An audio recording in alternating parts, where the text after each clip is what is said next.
So just how important is it that the Rams find their quarterback of the future? That's coming up next on Locked On Rams.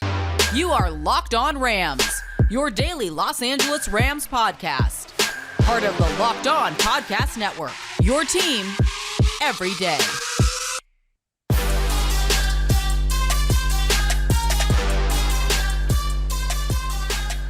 Thanks for making Locked On Rams your first listen every single day. Free and available wherever you get your podcasts and on YouTube as well. My name is Travis Rogers. You can find me on Twitter under that handle right there, at Travis Rogers. Not only do I host Locked On Rams, but I also host the Rams pre, half, and post-game show on their flagship station, ESPN 710. Getting ready for season number 8 doing that. And the co-host of Locked On Rams, Doug McCain, joining us as well. You can find him on Twitter at DMAC_LA. We got a lot to get to. Obviously, the draft is coming up right around the corner, DMAC.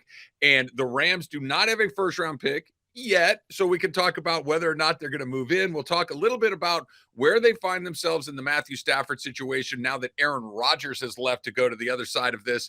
But let's start right here on today's edition of Locked On Rams, which is brought to you by Ultimate GM, and that is when and how and who might the Rams target when it comes to drafting a quarterback. Maybe not the quarterback of the future, but somebody to be on that roster. We know that Bryce Perkins is not going to be that guy. We know that John Wolford is not going to be that guy. We know we're coming off of a season where Matthew Stafford has missed a good chunk of it, a pretty durable guy through most of his career. Last year was the first time he's missed a big chunk, but he did. So how do you think that they approach this going into the draft? You know, probably not tonight, even if they move into the first round. This quarterback is not going to be their guy, I don't think. But what do you think they do as we get a little deeper into this about addressing that backup quarterback situation and about addressing a potential quarterback of the future? Yeah, I think it's absolutely pivotal that they do address that backup quarterback spot. Like you mentioned, you're not going to have Perkins. You're not going to have Wolford.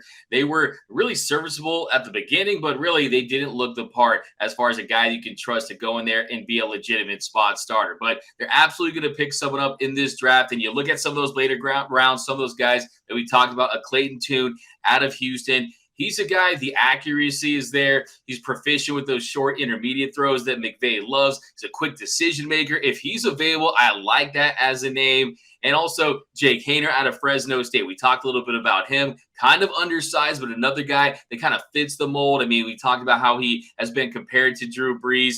And there's just a lot to like about his game. 53 touchdowns and 12 picks over his last 2 seasons, so we know he's productive. Then we talked about Aiden O'Connell, Max Duggan, and Tanner McKee. But I still say that Dorian Thompson-Robinson, if he's available, he does have the lowest floor, but he also has the highest ceiling. And we know that they like the bells and whistles of a Dorian Thompson-Robinson and the things that he can bring as far as a guy that can get yards with his legs. He can break the pocket and improvise a little bit. I think that's something that could be enticing to Sean McVay and Les Snead. It'll be interesting, too, because I think that a lot of times it gets mixed up and inside and out that this isn't a guy that you need to take you to the Super Bowl. This isn't a guy that you're going to have to go and win 10, 11, 12 games during the regular season with. The idea of this position is, can we play him for a week or two, and in a worst-case scenario, maybe for a month or so, if our number one guy goes down? The number one quarterback on this team is Matthew Stafford, will be this year, and could be moving forward through the future. But you look at what they've had at that spot the last couple of years, and the difference between a guy like John Wolford and Bryce Perkins and somebody like Baker Mayfield, for instance, who we saw very briefly at the end of last year. Baker Mayfield, in the grand scheme of things, as the number one overall pick, is a huge disappointment. Baker Mayfield, as a guy that can play quarterback for you for a week or two or a month, is exactly what you're looking for. It's NFL quality. There's mistakes that come along with it, but you're not necessarily trying to find the next Tom Brady in the 6th round or the next Brock Purdy as Mr. Irrelevant who becomes your quarterback of the future. It's if Matthew Stafford gets dinged up again and I got to play 2 weeks before I get him back, and we're trying to win football games and we're trying to go in there, can he keep our head above water? That's what Wolford couldn't do. That's what Perkins couldn't do. And it was hard to evaluate exactly what it was going to be with Mayfield because Mayfield simply wasn't playing with other NFL caliber players. But the difference between those two guys, to me at least, Doug, was pretty stark. And I think that's what Sean McVay is probably looking for. They've skimped at that position really throughout the entire Sean McVay era. And it kind of came back to get him a little bit last year. And I think that needs to be very high on their priority list of, can we have a guy who plays that position good enough to at least play 500 football until we get our guy back?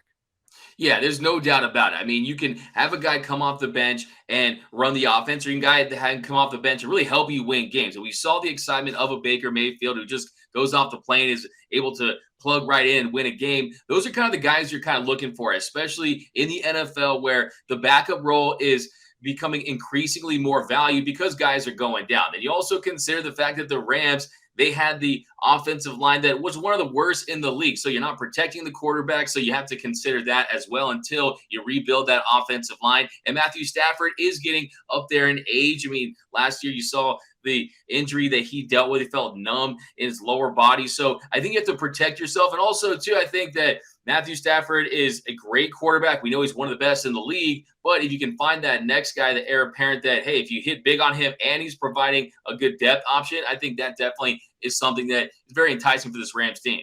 I think it's all, and it's a little greedy, right? So the idea of what could it look like if you had somebody that could move their feet a little bit. And the reason I say it's greedy is they went to the Super Bowl with a guy that had the mobility of Jared Goff.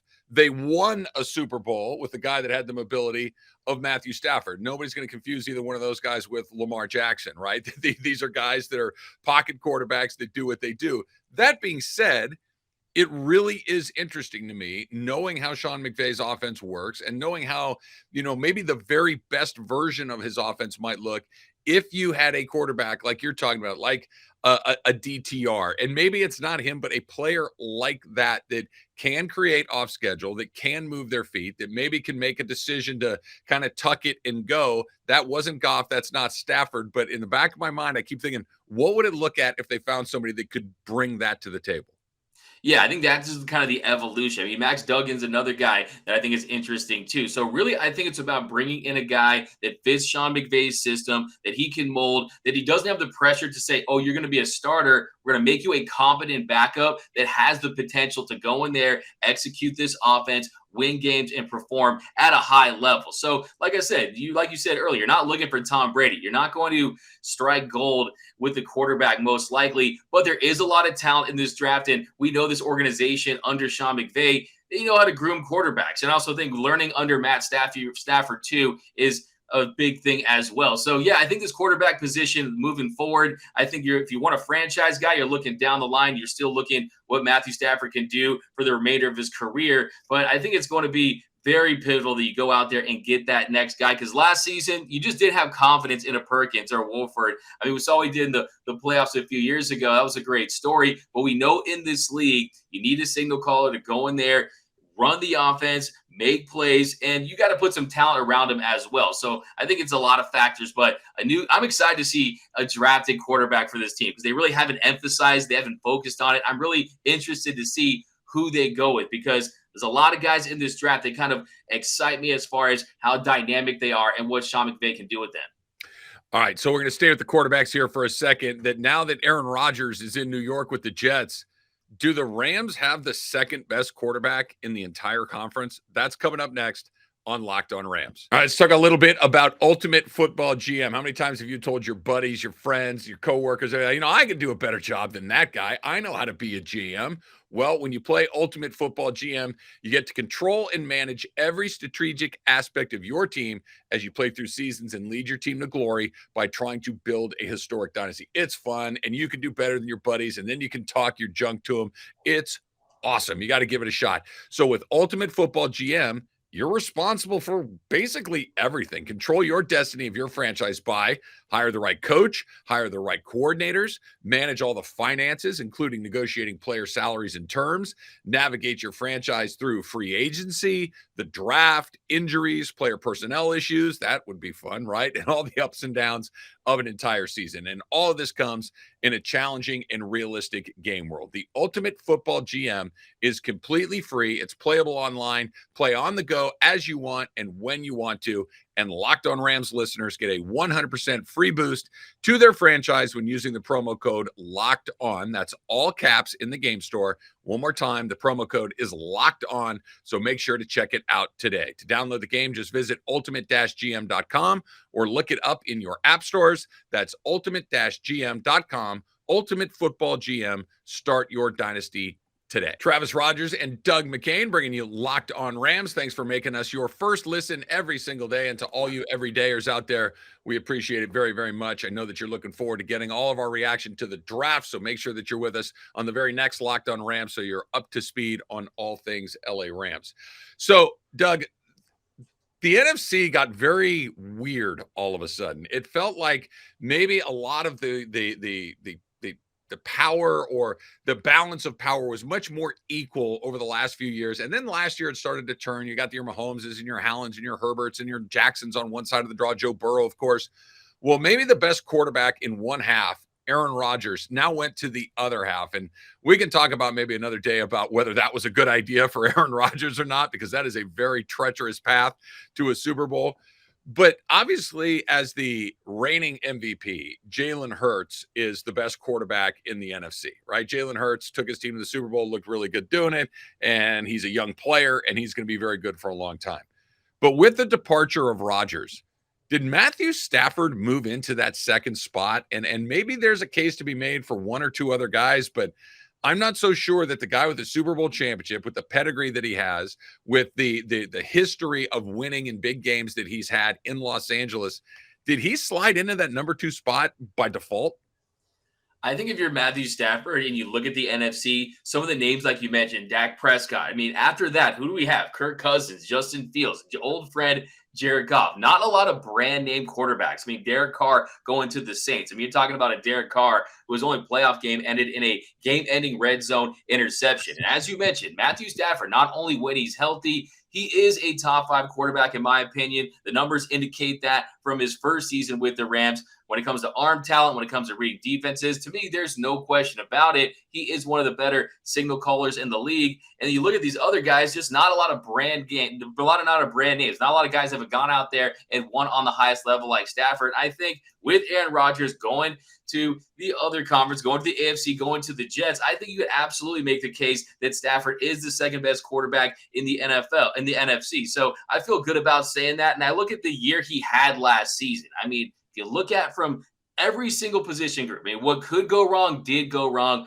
for the Rams. The offensive line, they were absolutely decimated. He played with 10 different offensive line alignments. He got hit 63 times. That was the highest ever under a Sean McVay coach team. So the offensive line was bad. If you look at his receiver weapons, you're going from a healthy Cooper Kupp, a Odell Beckham Jr., all these big weapons to Allen Robinson didn't work out. Skoranek, Van Jefferson, these guys weren't producing. And then on top of that, the running game was historically bad to start the year. So he was going to war with butter knives. They weren't protecting him. And yes, he did have a down year, 10 touchdowns, 8 interceptions, pretty much across the board. If you look at his stats, it was down. But if he's healthy and if you surround him with enough talent, I still think he can be one of the better quarterbacks, not only in the league, but probably the second or third best quarterback in the NFC. I like that you brought that up, because last year was a disaster from literally the opening night against Buffalo.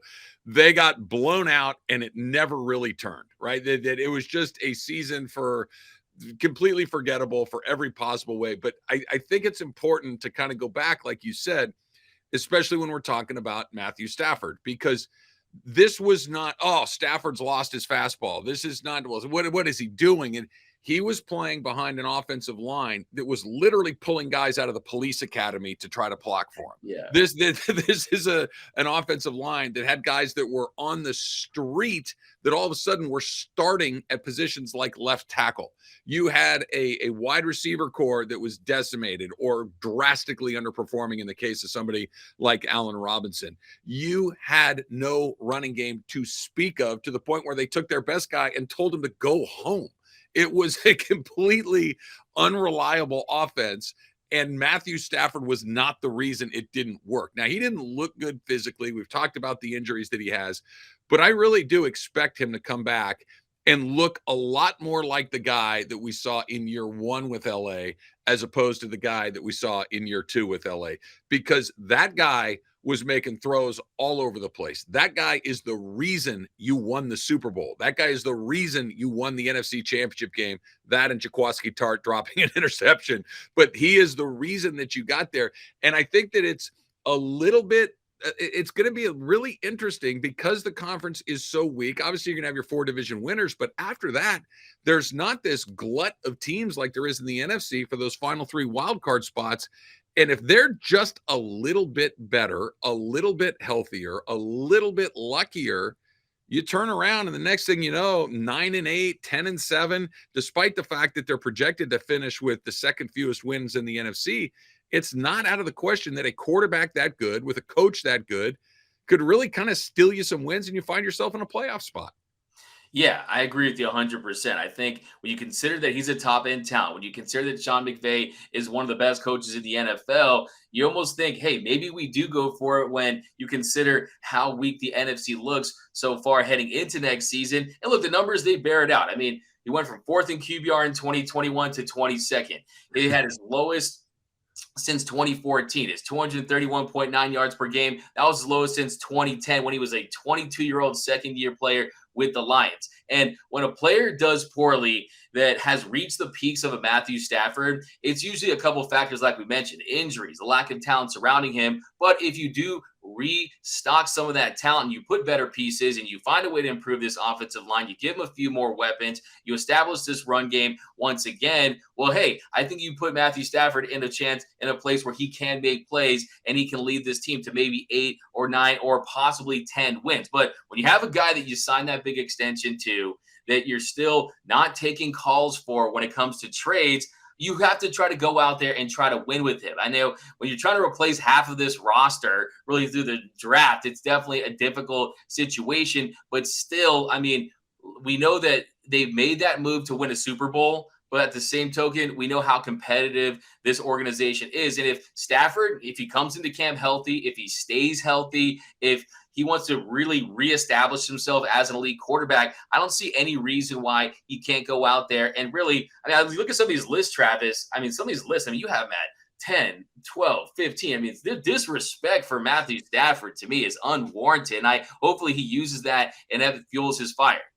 So like you said, they need to rebuild their entire roster. And one of the things that you can do that with is getting more picks in the draft by moving back. Is that in the mix for the Rams? Do they actually move back, get even more picks, and try to backload that roster? That's coming up next on Locked On Rams. All right, but first let's talk a little bit about Built Bar. If you are looking for a delicious snack but don't want all the sugar and calories, then you need the best tasting protein bar ever built. You absolutely got to try it. I kept trying them all the time. I've got one in my car. I've got one in my backpack. I've got them in my desk at work. I've got them all over the house because if you're like me and you want that good choice, it's got to be right there. And you want to eat something that tastes good as well. That is what you do. Built Bars and Built Puffs, they are healthy and they taste amazing. They are so good. You think that there's no way this can be good for me? You got to try it. You got to take my word for it. What makes Built so good? It's that, well, real chocolate, right? 100% real dark chocolate. You heard me right, real chocolate. And they come in unbelievable flavors like peanut butter brownie, almond, which is my favorite, cookies and cream. And if you're close to a Sam's Club, you can run in right now and grab a 13-bar box with all of the hit flavors. And I'm talking brownie batter puff, churro puff. You can thank me later. Head to your nearest Walmart today, walk to the pharmacy section and grab yourself a box of Built Bars. You can pick them up right now. Sam's Club, Walmart. Go get yourself some Built Bars and you can thank me later. Thanks for making Locked On Rams your first listen every single day. Free and available wherever you get your podcasts. That's Doug McCain. I am Travis Rogers. You can check us out on YouTube as well on our Locked On Rams YouTube page. It is a terrific way to take in the podcast. And let's start with the big, this may be the second biggest event behind the Super Bowl, the NFL draft, which is taking place tonight. The Rams do not have a pick in that first round. They are right outside of it very early in the second round.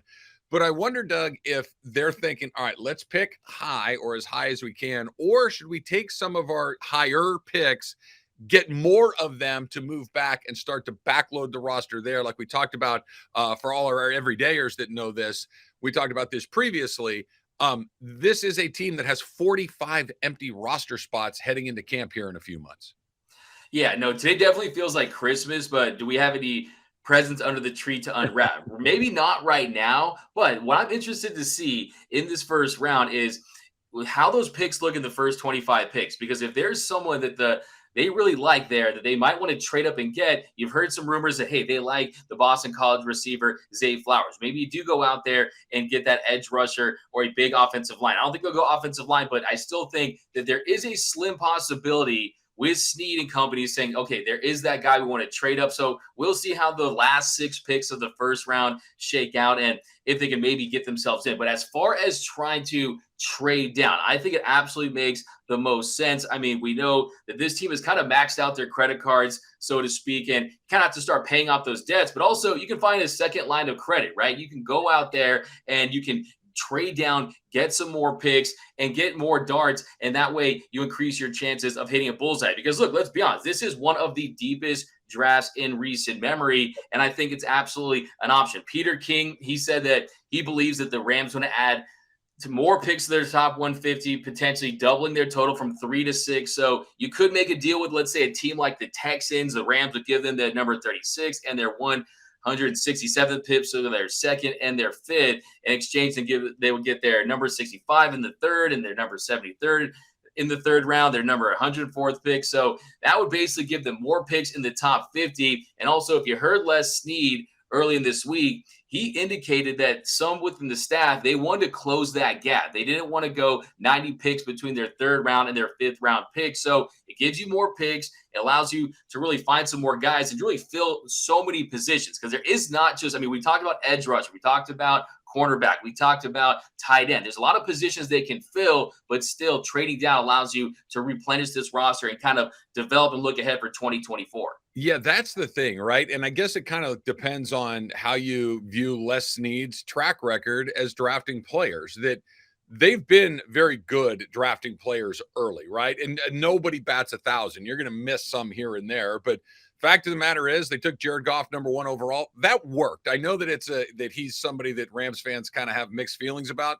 He took him to a Super Bowl. He's an NFL player and a pretty good one. That worked. Todd Gurley early in the first round. Short period of time, but it worked really well. Todd Gurley was a very good player. Aaron Donald, we know. Michael Brockers. They're really good at picking players early in the draft. They're also pretty good at taking guys later in the draft, right? And finding guys that ultimately end up being starters. You look at a guy like John Johnson a few years ago, who's now gone, but he's gone because somebody said, yeah, we'll pay that guy, even though he was drafted in the middle.